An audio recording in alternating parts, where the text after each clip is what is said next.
कक्षा 9 के सभी छात्र छात्राओं, गुड मॉर्निंग। आज इस वीडियो में हम आपको कक्षा 9 गणित अध्याय 4 दो चरों वाले रैखिक समीकरण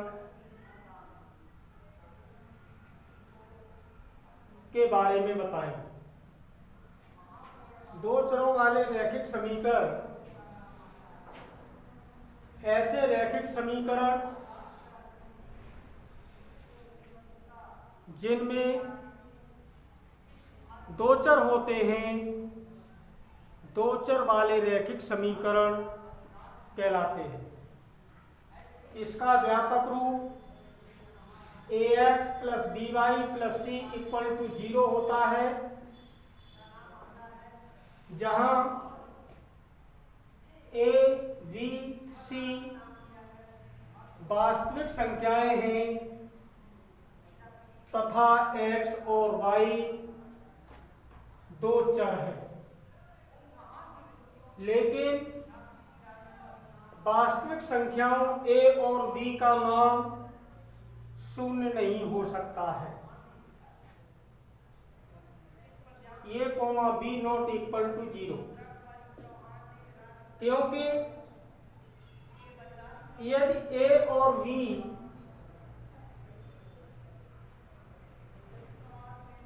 के मान शून्य हो जाएंगे तो यह समीकरण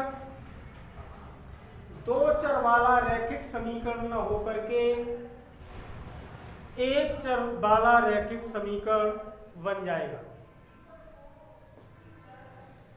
उदाहरण से आप समझ सकते हैं। समीकरण दिया हुआ है 2x plus 3y equal to 7, या इसी को लिख सकते हैं 2x प्लस 3y। 7 का हम दाएं पक्ष से बाएं पक्ष में पक्षांतर करेंगे तो इसका चिन्ह बदल जाएगा, हो जाएगा 2x plus 3y minus 7 equal to 0। यहाँ पर हम देखते हैं x और y दो चर हैं। a के स्थान पर 2, v के स्थान पर 3 और c के स्थान पर -7 है। क्योंकि समीकरण में चर के दो चर हैं x और y, अतः इस समीकरण को हम दो चर वाला रैखिक समीकरण कहते हैं।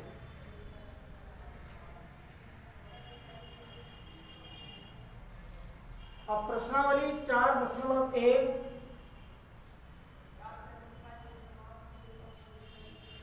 के प्रश्नों को आप हल करेंगे।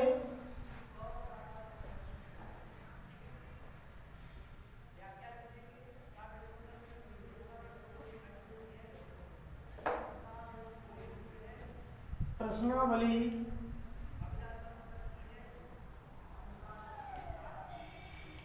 4.1 question number first.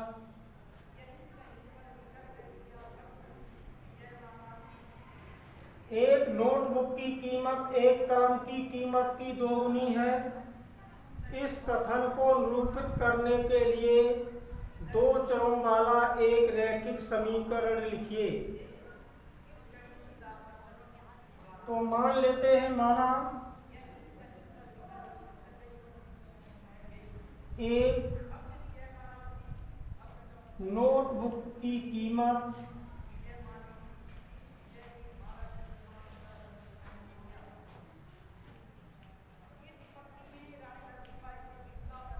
Equal to x रुपए,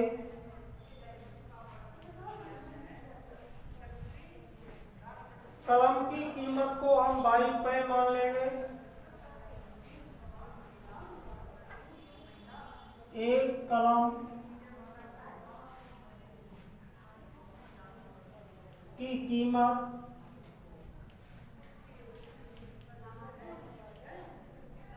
इक्वल टू 22 रुपए।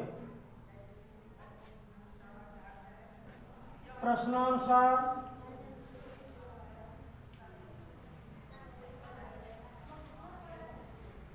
इसकी कंडीशन दी है कि नोटबुक की कीमत एक कलम की कीमत की दोगुनी है, तो नोटबुक की कीमत लिख ली x, कलम की कीमत की दोगुनी है, तो कलम की कीमत में अगर हम 2 का गुणा कर देंगे तो दोनों पक्ष बराबर हो जाएंगे।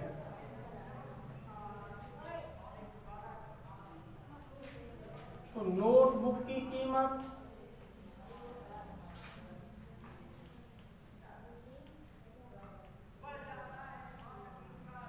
इक्वल टू 2 गुणे 1 कलम की कीमत।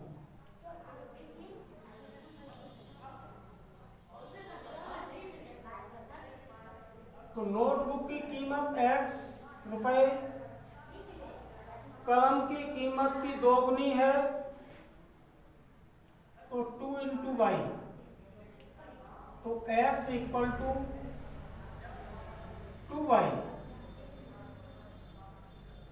या इसी समीकरण को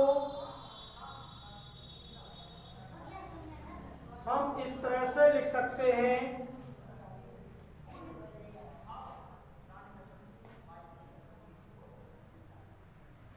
कि x minus 2y equal to 0। 2y का दाईं तरफ से बाएं पक्ष में पक्षांतर करेंगे तो इसका चिन्ह बदल जाएगा 2y का, तो समीकरण प्राप्त होता है x माइनस 2y।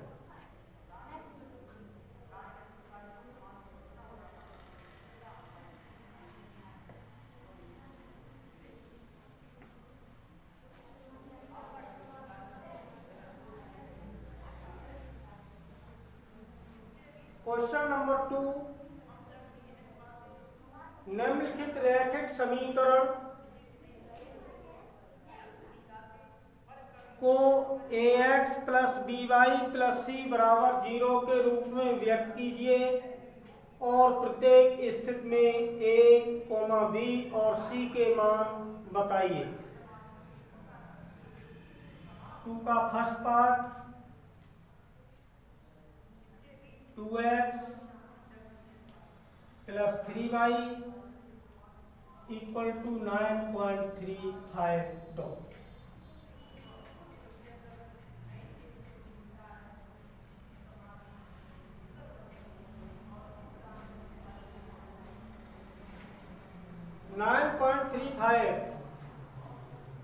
का दाईं तरफ से बाईं तरफ पक्षांतर करेंगे तो इसका चिन्ह बदल जाएगा।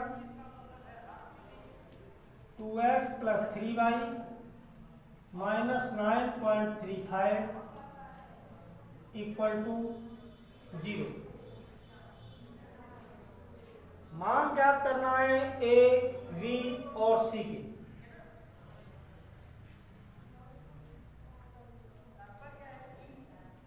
तो 2 चर वाले रैखिक समीकरण का व्यापक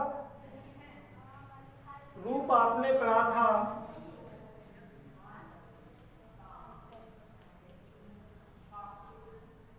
ax plus by plus c equal to 0। तो इस समीकरण की तुलना इस व्यापक समीकरण ax plus by plus c equal to 0 से करने पर, जब इससे तुलना करेंगे तो देखिए हम देखते हैं x के स्थान पर x है, a के स्थान पर 2 लिखा हुआ है, तो a इक्वल टू 2। y के स्थान पर y है, v के स्थान पर प्लस 3 लिखा हुआ है, तो v इक्वल टू 3। c के स्थान पर -9.35 बार लिखा हुआ है। तो माइनस का है तो माइनस लगा। तो ये ABC के मान प्राप्त होते हैं।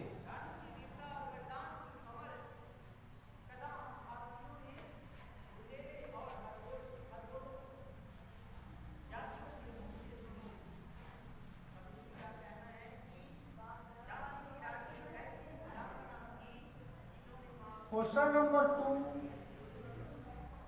Second part, x minus y/5 equal -10 equal to 0।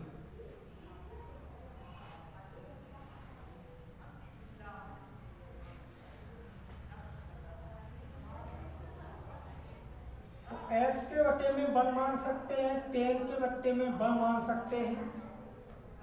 तो 1 और 5 का एलसीएम लेंगे, 5 प्राप्त हो। 1 का 5 में भाग लगाने पर 5 आ जाएगा। तो 5 का x में गुणा हो गया 5x। 5 को 5 से डिवाइड करेंगे तो 1 बार भाग जाएगा। 1 का y में गुणा कर देंगे तो y माइनस 5 का 10 में मल्टीप्लाई कर देंगे तो 50 प्राप्त होगा इक्वल टू 0।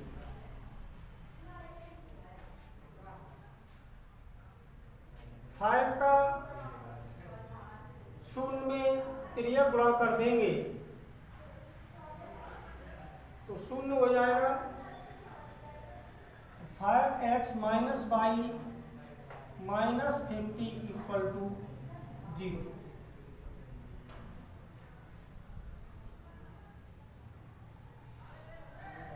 ABC के मान ज्ञात करने हैं तो समीकरण की तुलना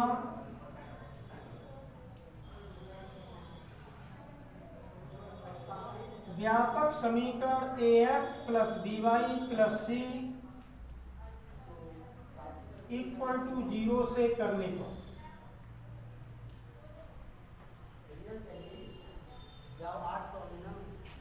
x के स्थान पर x लिखा हुआ है, a के स्थान पर 5 है, a इक्वल टू 5, y के स्थान पर y है तो v के स्थान पर 1 होगा, माइनस चिन्ह है तो v equal to -1, c equal to -50। a का मान 5, v का मान -1, c का मान -50 प्राप्त होगा।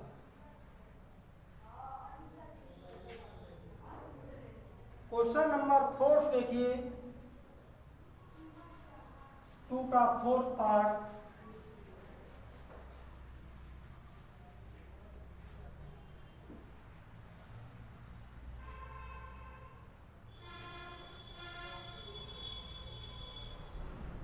x इक्वल टू 3y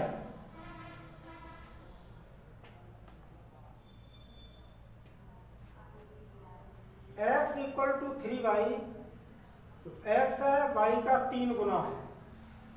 इसका अर्थ है कि चर y का हम 3 गुना कर दें तो x के बराबर हो जाएगा। बाएं पक्ष में x लिखा हुआ है, दाएं पक्ष में 3y है, तो बाएं पक्ष से 3y का पक्षांतर x बाएं पक्ष की तरफ करेंगे तो 3y का पक्षांतर करने पर 3y का चिन्ह बदल जाएगा, x minus 3y equal to 0। इस समीकरण को मानक रूप में लिखेंगे तो x minus 3y plus 0 equal to 0। समीकरण की तुलना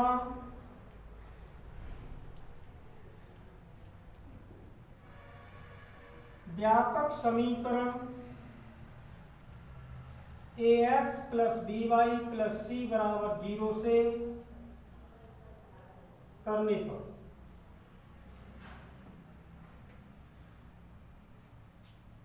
x के स्थान पर x है, a के स्थान पर यहाँ x के साथ में 1 का मल्टीप्लाई होगा, क्योंकि किसी भी राशि में 1 का मल्टीप्लाई करने पर उस राशि पर कोई प्रभाव नहीं पड़ता है। तो a इक्वल टू 1, y के स्थान पर y, तो v के स्थान पर -3 लिखा हुआ है, तो v equal to -3, c equal to 0।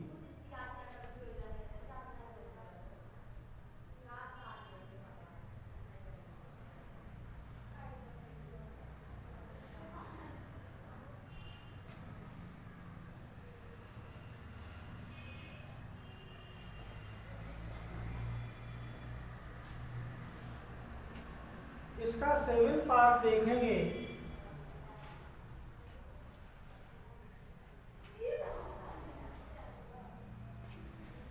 y minus 2 equal to 0,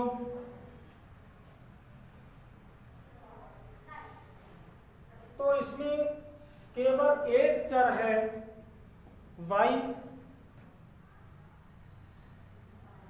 दूसरा चर x नहीं है। तो इस समीकरण को हम लिख सकते हैं 0 into x plus y minus 2 equal to 0। क्योंकि शून्य का किसी राशि में गुणनफल होता है तो उस राशि का मान 0 हो जाता है। तो ये समीकरण व्यापक समीकरण ax plus by plus c बराबर 0 के रूप में है। तो इस समीकरण की तुलना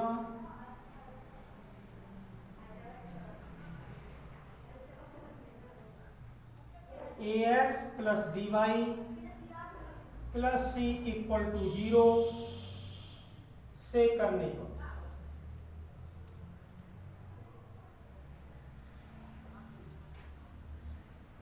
x के स्थान पर x है, a के स्थान पर 0, तो a इक्वल टू 0, y के स्थान पर y है, तो v के स्थान पर यहाँ कोई राशि नहीं होगी, यहाँ 1 का मल्टीप्लाई है, तो v equal to 1, c equal to -2।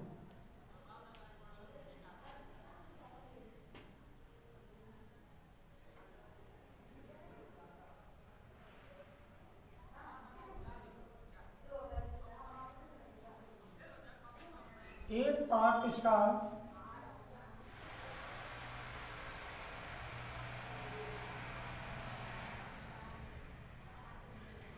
Five equal to 2x,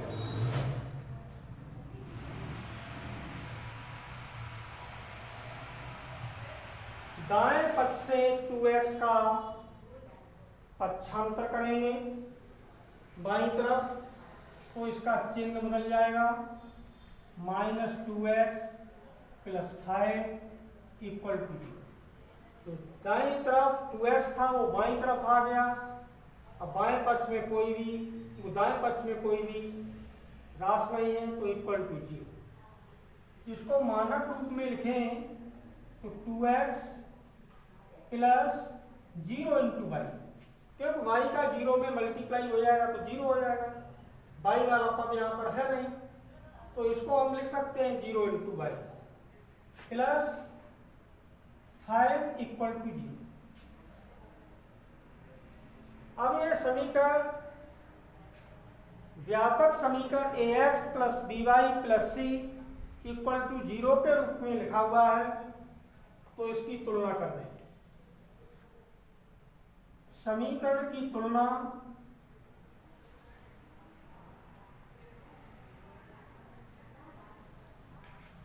व्यापक समीकरण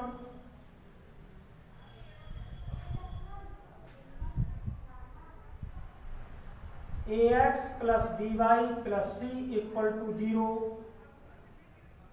से करने को